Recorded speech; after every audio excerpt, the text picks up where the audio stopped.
పేరుకేమో Sivaram Reddy sweets, కానీ వీళ్ళు చేసేది మాత్రం ప్రజలకు ఇబ్బందులు. నేను ఈ మాట ఎందుకు అంటున్నా, ఈ రోజు నాకు కార్ తెచ్చి ఇక్కడ రోడ్డు అడ్డంగా ఎందుకు పార్క్ చేసిన అంటే వాళ్ళకి కూడా బాధ తెలియాలని.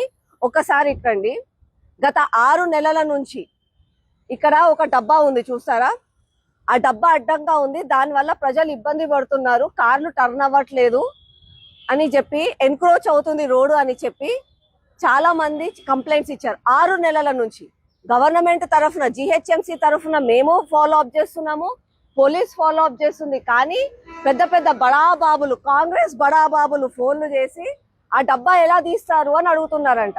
అంటే కేవలం హైడ్రా బుల్డోజర్ పేద ప్రజల ఇల్లు కూలగొట్టడానికి. ఇలా బడాబాబులు ఏదన్నా తప్పులు చేస్తే మాత్రం ఎలాంటి రెస్పాన్స్ లేకపోతే అలా.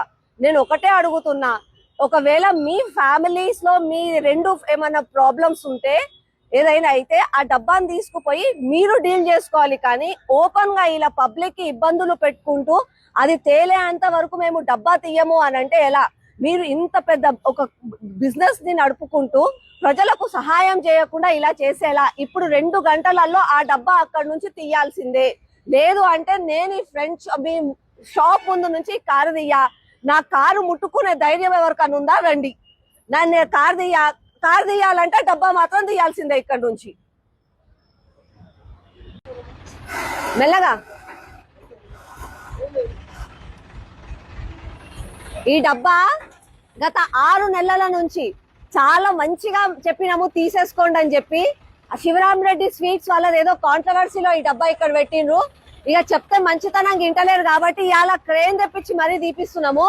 ఇట్లనే డివిజన్ లో ఏవైనా సరే ఇట్లా ఇబ్బందిగా ఉంటే మాత్రం దౌర్జన్యమైనా సరే గానీ ఇలా తీయించడం మాత్రం ఖాయం. మెల్లగా మెల్లగా వెనక్కే తీసుకురమ్మా, వెనక్కేదండి.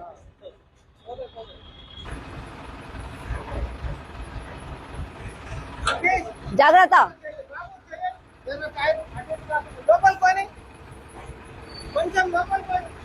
ఇంకా పోతుంది చాలు చాలు చాలు, వైర్ ఉంది.